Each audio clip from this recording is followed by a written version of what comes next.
Most personal finance videos open with the same lame line. Stop buying Starbucks.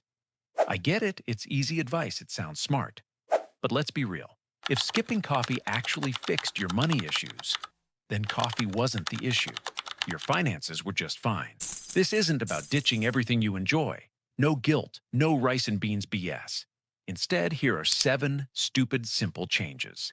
Some take 10 minutes or less that actually move the needle. No extreme frugality. No relying on endless motivation. Just understanding the system and making it work for you. Hey everyone, I'm Sam, your go-to personal finance guide. Quick note. The insights in this video are pulled from proven financial strategies and real-world data. If you spot anything that needs a tweak or fact check, drop a comment below. Let's dive in. Tip number 1, the 24-hour rule. Hacking your own brain. All right, let's kick things off with something most people completely overlook, even though it's dead simple. You're scrolling Amazon, toss something in your cart, bam, your brain dumps a hit of dopamine. That's the excitement and anticipation chemical. Here's the sneaky part. The rush comes from the anticipation of buying it, not actually owning the thing. So just adding it to your cart already tricks you into feeling like you've scored a reward. Right then, your brain is basically high on hype. That is not the moment to pull the trigger on a purchase. Instead of smashing buy now, just close the tab and wait exactly 24 hours. I'm not kidding, around 80% of the time, you wake up the next morning and realize you don't even want it anymore. Not because you magically turned into a budgeting monk overnight. The hype simply faded. What felt like a non-negotiable must-have at 11 p.m. turns into, I can live without it by 8 a.m. This is the cheapest, easiest hack you can start using today, and it literally costs you nothing. Tip number 2, the credit card strategy. Use them, don't avoid them. Now let's hit something that gets seriously misunderstood. Credit cards. If you're still paying for everything, rent, groceries, gas, with a debit card or straight cash, you're straight up leaving free money on the table. Here in the US, solid cashback cards dish out 2% to 5% back on your biggest everyday categories.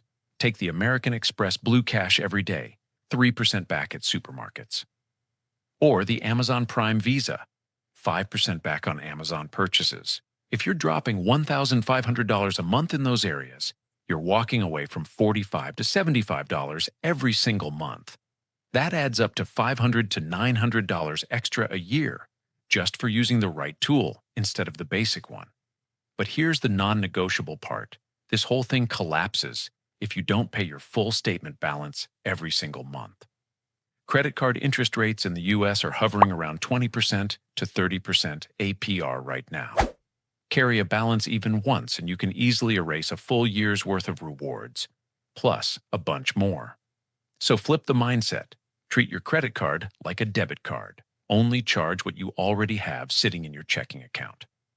Pay it off in full every month, then sit back and let the rewards stack up. Tip number 3, grocery store hacks. The hidden savings almost no one knows about. Here's something most people completely sleep on. The biggest US grocery chains are basically handing out free coupons right inside their own apps. First up, Costco and Sam's Club. Bulk buying can be a legit win, but only for stuff you actually use a lot, and that doesn't go bad fast. Toilet paper, laundry detergent, eggs, those famous rotisserie chickens. Yeah, the math checks out there. But dropping $30 on a 5-gallon jug of olive oil that sits in your pantry until 2029?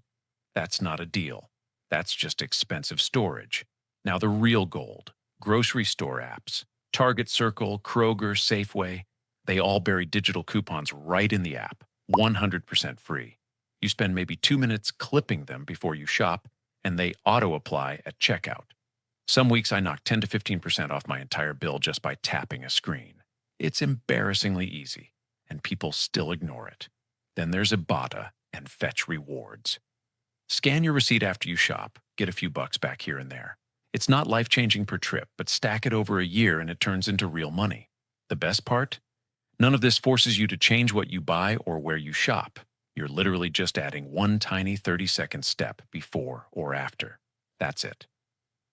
Tip number 4, audit your subscriptions. The silent money leak. This one I call the silent money leak, and it sneaks up on almost everyone. A recent survey asked Americans how much they think they spend on subscriptions each month. Average guess, about $86. Reality? Closer to $220. That's nearly triple what people admit to themselves. Netflix, Hulu, Disney+, Spotify, that gym membership collecting dust, the meditation app you opened once, the digital newspaper you skimmed headlines from 3 years ago. It all stacks up on autopay and vanishes from your awareness. Tools like Rocket Money or Trim can scan your accounts, pull up every recurring charge, and even help you cancel the ones you don't use. Yeah, linking your bank feels sketchy at first, but these are legit services millions of people trust daily. One quick upgrade most people miss: family plans. Spotify family, YouTube Premium family. If you split the cost with a roommate, partner, or even a sibling, your per-person price drops hard. If you're still paying full freight for an individual plan, you're basically tipping the service extra every month. Run the audit once, kill the zombies, and pocket the difference. It's boring, it's simple, and it works. Tip number 5, meal planning. It's not about being cheap, it's about stopping the waste. This is usually the part where people start rolling their eyes. Yeah, cooking at home saves money over eating out.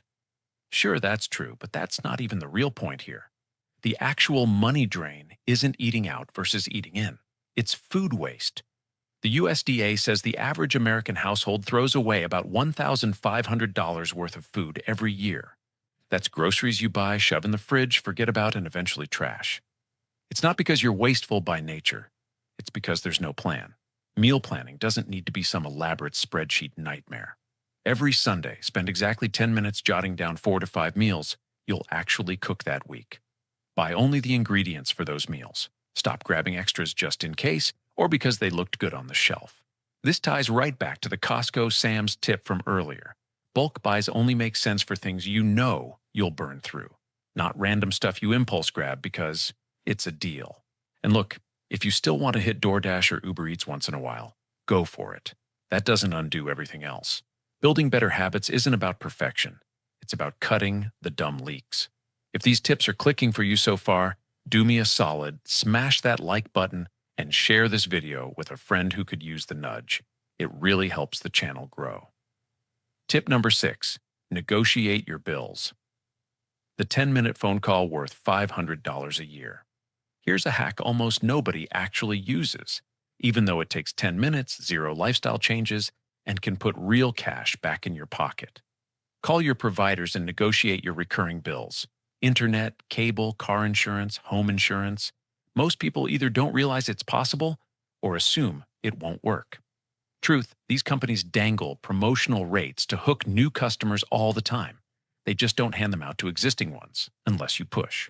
My go-to script, call and calmly say, you're considering canceling because you found a better deal with a competitor. In 60 to 70% of cases, they bounce you to the retention department. And suddenly, poof, lower rates, discounts, or promo packages appear that weren't there 5 minutes ago. For insurance, car or home, every 1 to 2 years, shop around for quotes from a few other companies. Bring those quotes back to your current provider and say you're shopping around. You don't even have to switch. Just let them know you're not a locked-in sucker. A quick 10-minute call can easily shave $40 to $50 off your monthly bill. Do the math. That's $480 to $600 saved over a year. No other tip in this video gives you a better bang for your time.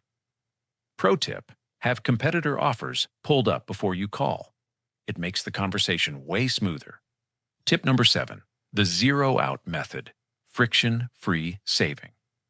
And here's the final one, tip number 7. This is honestly my favorite because it's 100% psychology, 0 willpower required. Every evening, glance at your checking account balance. Say it's $1,032. Transfer that extra $32 straight into a high-yield savings account, HYSA. Boom, your checking now sits at exactly $1,000. You're never going to notice or miss that $32. It's pocket change. But do this every single day, or whenever you check.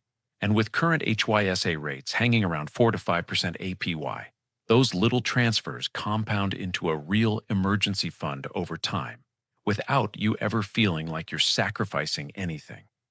Behavioral economists call this friction-free saving. You're building wealth without tripping that mental alarm that screams, "I'm losing money." When saving feels painless, you actually keep doing it instead of burning out after a month. Looking at all 7 tips, one thing stands out. None of them demand you flip your entire life upside down. No extreme cuts, no swearing off everything that makes you happy. Because real saving isn't about white-knuckling discipline forever. It's about building smart systems that work with how your brain ticks, how companies price things, and how money actually grows. Pick just 2 or 3 of these to start with, and I promise you'll look back at the end of the year and think, damn, that actually added up. If you want more no BS ways to build a stress-free money system like this, hit that subscribe button and turn on notifications. I drop new videos regularly to help you keep optimizing your cash flow. I'm Sam. Thanks for watching, and I'll catch you in the next one.